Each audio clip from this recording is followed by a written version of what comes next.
నమస్తే అండి, welcome to Amaravati hub. ఈరోజు మీకు అమరావతిలోని టూరిజం ప్లేసెస్ గురించి చెప్తాను. టూరిజం డెవలప్మెంట్ ఎలా ఉంటుంది, టూరిజం ప్లేస్లో మీరు ఇన్వెస్ట్మెంట్ ఎలా చేసుకుంటే ఎలా ఉంటుంది అనే దాని గురించి డిస్కస్ చేద్దాం. ఇప్పుడు ప్రజెంట్ చంద్రబాబు నాయుడు నిన్న అనౌన్స్ చేశారండి, టూరిజంకి 500 కోట్లు అనౌన్స్ చేశారు. అందుట్లో మనకి నవనగరాలని 9 నగరాలు ఇస్తున్నాడు. ఇక్కడ రాజధాని స్టీల్ క్యాపిటల్లో ఎలక్ట్రానిక్ సిటీ అని, లా సిటీ అని ఇట్లా 9 నగరాలు, అందుట్లో టూరిజం సిటీ కూడా ఒకటండి. ఈ టూరిజం సిటీ మొత్తం ఈ కృష్ణానదికి యువతల ఒడ్డు అవతల ఒడ్డు రెండు వైపులా ఉంటుందండి. ఇదంతా కృష్ణానదిది. ఈ కృష్ణానది ఒడ్డు అంతా టూరిజం సిటీ. ఇక్కడ భవానీపురం నుంచి మొదలు పెడితే భవానీపురం నుంచి ఇక మొత్తం కృష్ణానది ఒడ్డు, ఇక్కడ అమరావతి గుడి వరకు, ధర్నికోట వరకు ఇదంతా టూరిజం డెవలప్మెంట్ అవుతుందండి.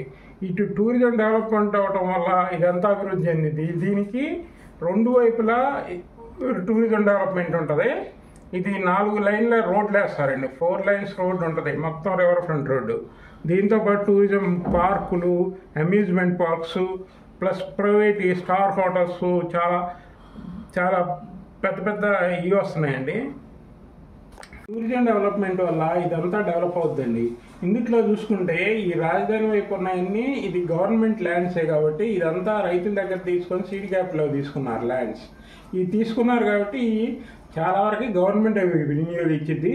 అంతేకాకుండా ఎవరైనా ప్రైవేట్ ఏజెన్సీలకి ఇచ్చినా కానీ పెద్ద పెద్ద స్టార్ హోటల్స్ అవన్నీ వస్తాయి. ఇక్కడ అమ్మవారి కనకదుర్గమ్మ అమ్మవారి గుడి నుంచి కూడా ఈ భవానీ ఐలాండ్కి మధ్యలో భవానీ ఐలాండ్ ఉంటుందండి. ఇదంతా ఈ ఐలాండ్కి ఒక బ్రిడ్జ్ వేస్తున్నారు, ప్లస్ పడవలు, బోట్ షికార్లు ఇవన్నీ ఉంటాయి. నైట్ స్టే అంతా ఇక్కడే ఉంటుంది. డెవలప్ వైపు యువతల ఇది నార్త్ వైపు కూడా కృష్ణానదికి నార్త్ ఈ ఒడ్డున కూడా టూరిజం డెవలప్మెంట్ బాగా డెవలప్ అయింది. ఇందుట్లో కూడా అమరావతి ఇటువైపు వచ్చేసరికలే ఇటు చెవిటికల్లు, మోగులూరు నుంచి ఔటర్ రింగ్ కాడ నుంచి కంటిన్యూగా ఇక్కడ గొల్లపూడి వరకు ఇదంతా కూడా టూరిజం డెవలప్మెంట్ చేస్తున్నారు. మధ్యలో ఇక్కడ వైకుంఠపురం దాములూరు దగ్గర ఈ రాజధానికి సంబంధించి వైకుంఠపురం దాములూరు దగ్గర ఒక రిజర్వాయర్ కడుతున్నారు. ఇది రిజర్వాయర్ కమ్ బ్రిడ్జ్ అనమాట. ఈ రిజర్వాయర్లో ఈ రాజధానికి కావాల్సిన వాటర్ అంతా ఇక్కడ స్టోరేజ్ చేస్తారు. ఇక్కడి నుంచే వాటర్ రాజధానికి మొత్తానికి సప్లై అవుతుంది. అందువల్ల మీరు ఈ ఏరియాలో మీరు చిన్న చిన్న ఇన్వెస్ట్మెంట్స్ చేయలేరు.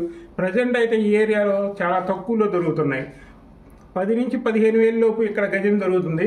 ఈ ఏరియాలో మీరు ఇన్వెస్ట్ చేయగలిగితే కృష్ణానదిలో రేపు ఫ్యూచర్లో 40 నుంచి 50 వేల పైన మీకు దొరుకుతుంది. అందువల్ల మీరు ఈ ఏరియాలో మంచి ఇన్వెస్ట్మెంట్ చేసుకోవచ్చు. ఇది బాగా టూరిజం డెవలప్ అయింది. ఇవన్నీ స్టార్ హోటల్ కాబట్టి ఇటంతా medium hotels, 3 star 2 star hotels, చిన్న చిన్న బోటు షికార్స్ ఇలాంటివన్నీ ఈ వైపే వస్తాయి. అందుకే ఇందులో ఇటు నుంచి హైదరాబాద్ వైపుకి నేషనల్ హైవే దగ్గరగా ఉంటుంది. అందువల్ల ఇటు నుంచి బాగా ఫ్లోటింగ్ ఉంటుంది. ఫ్యూచర్లో మంచి డెవలప్మెంట్ ఉంటుంది కాబట్టి ఈ ఏరియాలో ఇన్వెస్ట్ చేయండి. Thank you. Like, share, subscribe.